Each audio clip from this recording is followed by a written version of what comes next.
Shalom from the land of Israel. In this coming week's Torah portion, Beha'atlotcha, we find an incredible story. Jewish people on their way to the land of Israel, leaving Mount Sinai, are told that they should perform the Korban Pesach, the Passover ritual in the desert. It's now 1 year after the Jews have left Egypt. And so they recreate that special moment, and they have a Passover ceremony. One group of the community approach Moshe and say, unfortunately, we're unable to participate. We are ritually impure, and therefore we are losing out. But it's really not fair. And they say the words, Lama Nigara, why should we lose out? We, after all, have done nothing wrong. We're simply ritually impure. Moshe says to them, wait here 1 moment, and I'll ask God. Hashem replies to Moshe, the people are correct.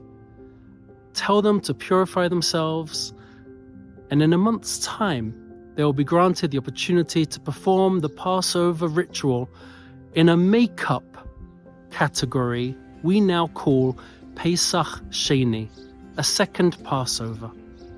And amazingly, on the 14th of Iyar, every year, we celebrate a Jewish holiday, very little known, but a Jewish holiday called Pesach Sheni, a make-up second chance Pesach.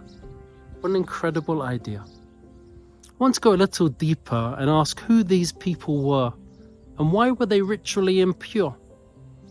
The Talmud in Tractate Sukkah teaches us that they were carrying the coffin of Joseph out of Egypt, fulfilling the promise that the Jewish people had made to Yosef, we will bury you in the land of Israel. So these people, having simply performed a mitzvah, through no fault of their own, on the contrary, they were performing a righteous deed, approach Moses and say, Lama Nigara, why should we miss out? And indeed, our commentaries teach us that it was in the merit of Yosef that the Jewish people were gifted this present called Pesach Sheni, a second Passover. But what's the connection? What's the connection with Yosef, Joseph, and second chances? I want to share with you the following. Imagine Joseph for a moment. Young, beautiful, handsome, in Egypt, and after being thrown into prison, he rises to be second in command in the greatest empire in the known world. Later on in the story, the brothers come down in search of food. They do not recognize him, but he recognizes them. At that point, Yosef could have done anything to the brothers, could have denied them food, could have taken away their gifts. Truth is, he could have annihilated them. And what does Yosef do? He gives them a second chance. Yosef was the first person ever in history to look at brothers and on an interpersonal level give them a second chance.